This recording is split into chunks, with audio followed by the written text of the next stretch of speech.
Welcome back to our channel Banerjees learn edu. আমি দেবিনা ব্যানার্জি, তোমাদের Debina ma'am. আজকে একটা গুরুত্বপূর্ণ টপিক নিয়ে চলে এলাম। তোমরা দেখতে পাচ্ছ ন্যাশনাল এডুকেশন পলিসি, যেটা থেকে তোমাদের প্রশ্ন আসার সম্ভাবনা কিন্তু রয়েছে WBSSC গ্রুপ সি গ্রুপ ডির যে এক্সাম রয়েছে তো সেটার উপরে। তো লাস্ট কয়েক দিনের এই মুহূর্তে তোমরা এখান থেকে কি কি পড়বে আমি সেটাই আজকের এই ভিডিওতে আলোচনা করব। তো অবশ্যই ভিডিওটা দেখবে এবং অবশ্যই ভালো লাগলে শেয়ার লাইক কিন্তু চাই, ঠিক আছে? আর কমেন্টে করে গেলেও আমি একটু ইন্সপায়ার্ড হবো, আমার একটু মোটিভেশন হবে। So please share like and comment, okay? তো চলো আমি জাস্ট ছোট্ট করে একটা ছোট্ট তোমাদের ইনফরমেশন দিচ্ছি, যেটা হচ্ছে যে এই যে ডিসেবিলিটি পার্সন রয়েছে তো তাদের জন্য একটি অ্যাপ লঞ্চ করা হয়েছে, ঠিক আছে? তো সেটা কি, এই দেখো প্রশাস্ত বলে একটি অ্যাপ লঞ্চ করা হয়েছে। দেখো, Prashast app launch to support disability screening and inclusive classroom practices, ঠিক আছে? একটা মানে মৌলিকভাবে একটা অসাধারণ একটা ক্লাসরুম প্র্যাকটিসের জন্য এই প্রশাস্ত অ্যাপ চালু করা হয়েছে। আর কি কি হয়েছে এখানে দেখো, বলছে যে SC ST Muslim and any student enrol in increased by 36 to 75%।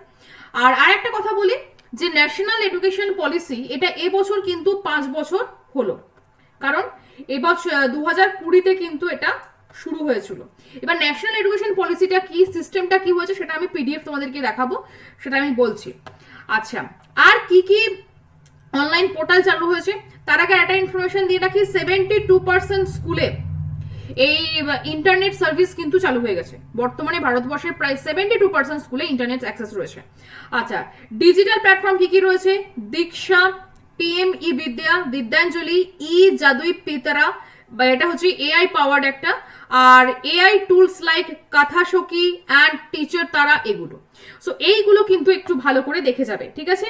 এই দীক্ষা, এই যে এটা যেটা রয়েছে এটা অবশ্যই একটু ভালো করে দেখে নাও, আর প্রয়োজনে তোমরা এটার একটা স্ক্রিনশট নিয়ে নাও, বেটার হবে।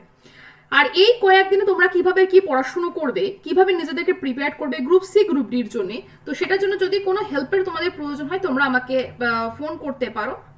আমার হেল্পলাইন নাম্বার 7001545878, ওকে? এই নাম্বারে তোমরা আমাকে কল বা হোয়াটসঅ্যাপ যে কোনো কিছু করতে পারো, ঠিক আছে? আমি এবার সরাসরি চলে যাব যে ন্যাশনাল এডুকেশন পলিসি যেটা রয়েছে সেটার সম্পর্কে।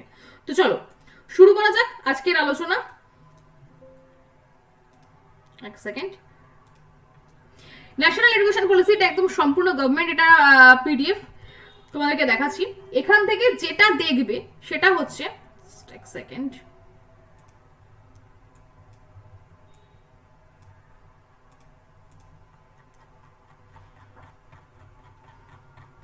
যেটা দেখার বিষয় সেটা হচ্ছে এই যে 5+3+3+4 যেটা সিস্টেমটা চালু হয়েছে সেইটা, সেখান থেকে একটু দেখে নাও। সেটাই মেনলি ভাগটা, এই দেখো,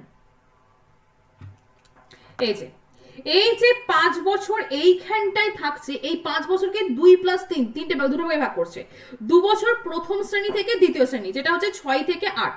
তার আগে 3 বছর, প্রথম যে 3 বছর থাকছে সেটা হচ্ছে অঙ্গনওয়াড়ি।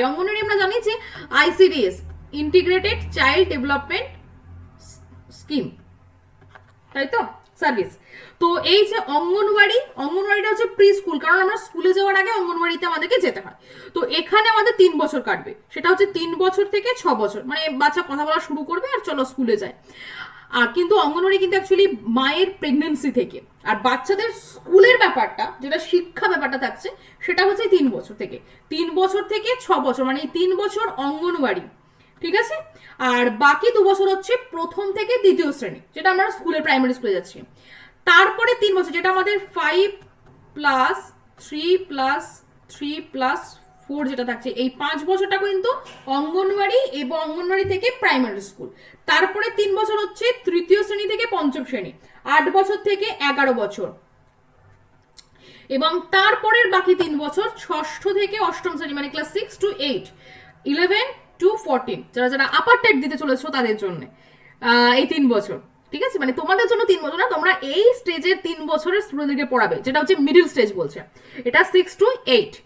আর বাকি যে 4 বছর, লাস্ট যে 4 বছর থাকছে সেটা হচ্ছে নবম থেকে দ্বাদশ শ্রেণী, মানে ক্লাস 9 to 12, সেটা হচ্ছে 14 থেকে 18 বছর।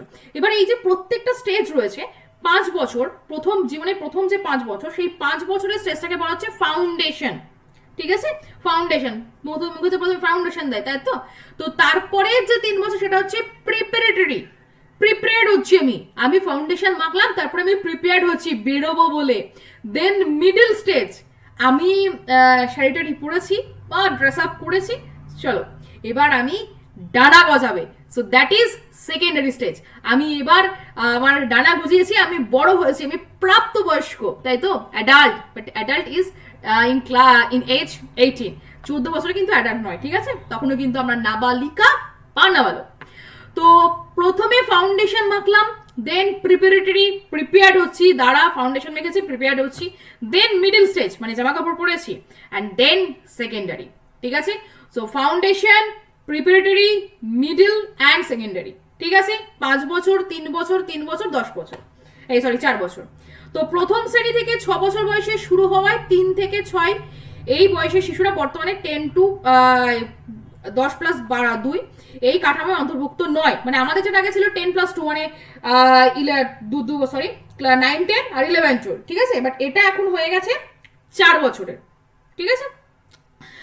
5+3+3 এইগুলোই তোমাদের রয়েছে। 85% ওপর মস্তিষ্কের ক্রমান্বয় বিকাশ শিশুর 6 বছর বয়সের আগেই ঘটে, যা মস্তিষ্কের সুস্থ বিকাশ ও বৃদ্ধি নিশ্চিত করার জন্য প্রথম দিকের বছরগুলিতে মস্তিষ্কের যথাযথ যত্ন উদ্দীপনার বিশেষ গুরুত্ব নির্দেশ করে। দেখো আমাদের যে ব্রেন ডেভেলপমেন্টটা না, এই যে বিকাশ, আমরা যদি সিডিপি যারা পড়েছো তারা জানো যে বৃদ্ধি আর বিকাশ বিষয়টা কি। বৃদ্ধিটা হচ্ছে আমাদের দেহের যে বৃদ্ধি, আমরা লম্বা হচ্ছি, আমাদের গলার ভয়েস চেঞ্জ হচ্ছে, আমাদের আঙুল আগে ছোট ছোট ছিল তারপর আস্তে আস্তে বড় হচ্ছে।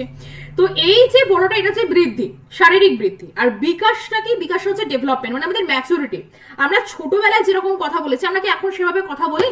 আমরা ছোটবেলায় তো কথার উচ্চারণ হতো না ঠিকঠাক, বা আমরা ছোটবেলায় সবার কষ্ট সবকিছু বুঝতাম না, বাট আমরা যত বড় হয়েছে আমরা তো বুঝেছি যে আহারে বাচ্চাটা কত কষ্ট পাচ্ছে, বা আহারে এই লোকটার কত কষ্ট। এই যে বিষয়গুলো, এগুলো ম্যাচুরিটি, ঠিক আছে? বা আমাকে এই সময় বাবা মাকে একটু সাহায্য করতে হবে, এটা তো আমরা ছোটবেলায় তো আমাদের এই ম্যাচুরিটি আসেনি। আমরা যত বড় হয়েছে এগুলো ম্যাচুরিটি, এগুলো ডেভেলপমেন্ট, ঠিক আছে? বিকাশ ইজ ডেভেলপমেন্ট। তো তারপরে কি বলেছে?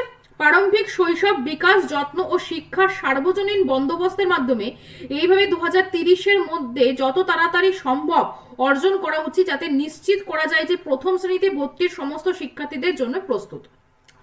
2030-এর মধ্যে আমাদেরকে এটা অর্জন করতে হবে, মানে করাটা উচিত আমাদের, যাতে নিশ্চিত করা যায় যে প্রথম শ্রেণীতে ভর্তির সমস্ত শিক্ষার্থীর জন্য প্রস্তুত, ঠিক আছে? আচ্ছা, ইউসিসি আদর্শগত নমনীয় এগুলো একটু দেখে নেবে। আর আমাদেরকে যে শুধুমাত্র পড়াশোনা করতে হবে, ইতিহাস ভূগোল এগুলোই পড়লে হবে তা নয়, আমাদের মধ্যে আদর্শগতভাবে নমনীয় বহুগুণ সম্পন্ন বহুস্তরীয় খেলাধুলা ভিত্তিক, কার্যকলাপ ভিত্তিক এবং অনুসন্ধান ভিত্তিক শিক্ষা, যার মধ্যে রয়েছে বর্ণমালা, ভাষা, সংখ্যা, গণনা, রং, আকার, বাইরে ঘরের মধ্যে খেলাধুলা, ধাঁধা, যুক্তিপূর্ণ চিন্তাভাবনা, সমস্যা সমাধান, অঙ্ক, চিত্র, ভিজুয়াল আর্ট, কারুশিল্প, নাটক, পুতুল নাচ, সঙ্গীত, চলাফেরা। এখন বর্তমানে আমাদের গত বছর থেকে মানে এবছর যারা উচ্চ মাধ্যমিক দিল, যারা 4th সেমিস্টার দিল, তো এরা একটা প্রথম ব্যাচ যে সেমিস্টার ভিত্তিক পড়াশোনা করছে, এবং এদের সিলেবাসও পুরো চেঞ্জ হয়েছে। এবং এদের বছর থেকেই আমাদের পশ্চিমবঙ্গে অনেক নতুন নতুন সাবজেক্ট কিন্তু ইনক্লুড হয়েছে ক্লাস 11-12-এ, যেমন এআই এসেছে, প্রচুর সাবজেক্ট এসছে এরকম অনেক ধরনের। তারপরে এখন তো বাজেটে এই বছর এটাও চালু হয়েছে কন্টেন্ট ক্রিয়েটারের কোর্স। তাই বলে কন্টেন্ট ক্রিয়েটার মানে এটা নয় যে হ্যালো গাইজ আমি এই সকালবেলায় ঘুম থেকে উঠলাম, এবার আমি স্কুল যাব, মা রান্না করছি, আমি খেতে যাবো, হ্যালো গাইজ তোমরা ভালো থেকো, আবার স্কুল থেকে এসে কথা হবে। এটা it is not a content creator, ঠিক আছে? ইটস নট ইয়োর ক্রিয়েশন, ঠিক আছে? সো কন্টেন্ট ক্রিয়েশন মানে হচ্ছে এটা কিছু তৈরি করা, এটা কিছু দেখানো, যে আমি এটা ছবি তুলে দেখে দিলাম এটা আমার নিজের হাতের তৈরি। সো এটা ঠিক আছে।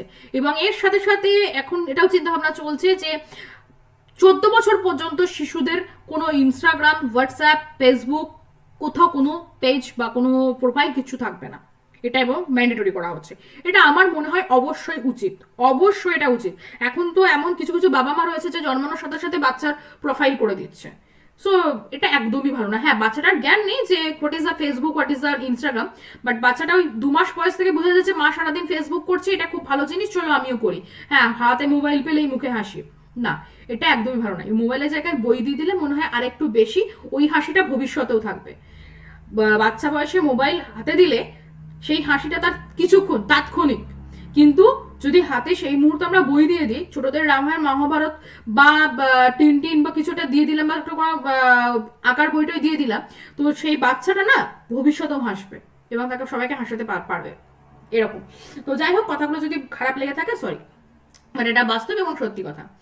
তো এই যে বিষয়গুলো রয়েছে তোমরা এগুলো দেখে নেবে, এখানে যে পয়েন্ট আউট গুলো রয়েছে এগুলো একটু দেখে নেবে, ঠিক আছে? ডিটেলস তো পড়ার প্রয়োজন নেই এত কিছু, বাট এই যে 4টি স্টেজে যেটা আমি দেখালাম সেটা কিন্তু অবশ্যই দেখবে। আচ্ছা, এবার দেখো, বুনিয়াদী সাক্ষরতা ও সংখ্যার ধারণার জন্য উচ্চমান সম্পন্ন একটি জাতীয় ভান্ডার তৈরি করা হবে, যা digital infrastructure for knowledge sharing, দীক্ষা। দীক্ষার ফুল ফর্ম অবশ্যই দেখে যাবে, দীক্ষা, ডিজিটাল ইনফ্রাস্ট্রাকচার ফর নলেজ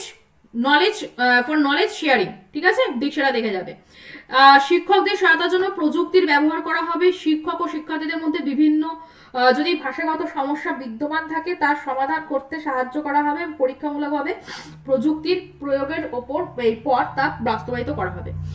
দেখো, আমি ক্লাসে গেলাম, আমি একটা বাংলা মিডিয়াম ক্লাস করাচ্ছি, সেখানে আমি গিয়ে হিন্দিতেই বাদেলা দিয়ে যাচ্ছি, चलो आज तुमको कुछ नया कुछ सिखाएंगे, चलो आज क्या सीखेंगे content creation. What is the content creation कैसे करते हैं तुम लोग जानते हो, सुबह में उठकर तुम क्या खाते हो, तुम क्या पीते हो।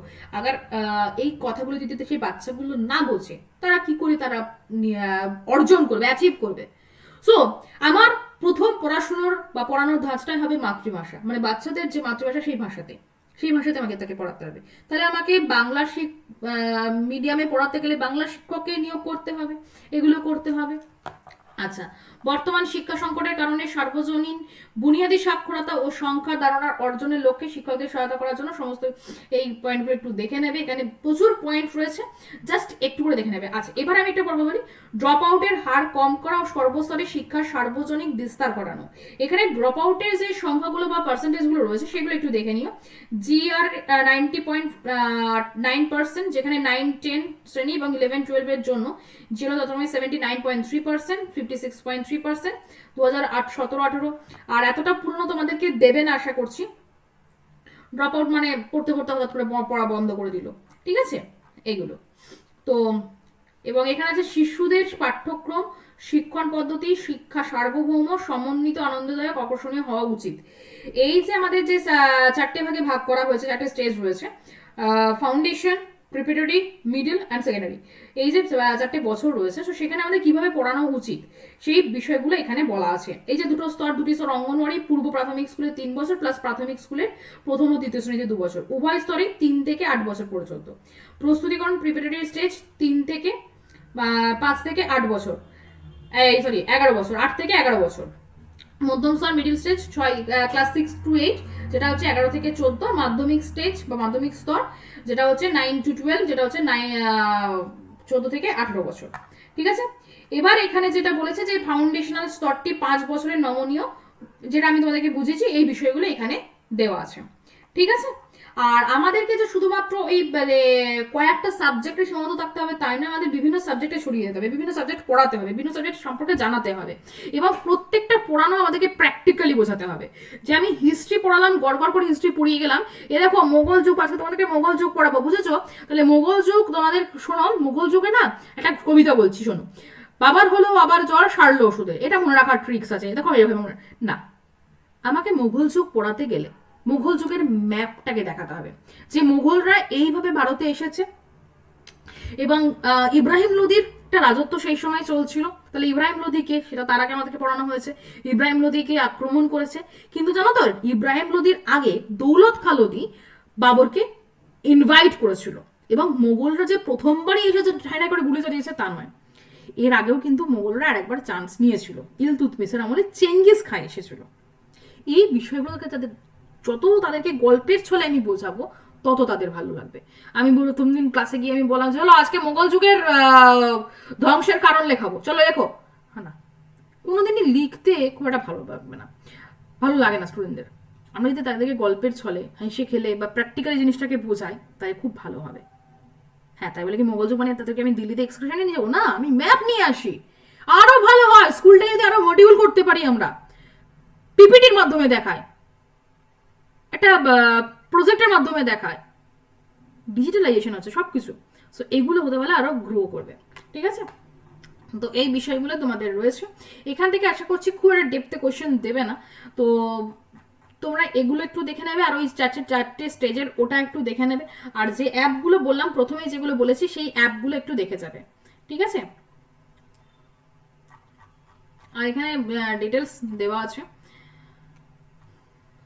আর এই যে HECI তৃতীয় স্তর উচ্চতর শিক্ষা অনুদান পরিষদ, এগুলোতে দেখে নিতে পারো, ঠিক আছে? পিডিএফটা যদি তোমাদের প্রয়োজন হয় তোমরা আমাকে হোয়াটসঅ্যাপ করবে, আমি হোয়াটসঅ্যাপে তোমাদেরকে দিয়ে দেবো। আর টেলিগ্রাম চ্যানেলেও দেওয়া থাকবে পিডিএফ, ঠিক আছে? টেলিগ্রাম চ্যানেল থেকে তোমরা প্রত্যেকটার লিঙ্ক ডেসক্রিপশন বক্সে থাকবে, ফেসবুক, হোয়াটসঅ্যাপ এবং টেলিগ্রাম চ্যানেল লিঙ্ক ডেসক্রিপশন বক্সে থাকবে, সেখান থেকে তোমরা পেয়ে যাবে।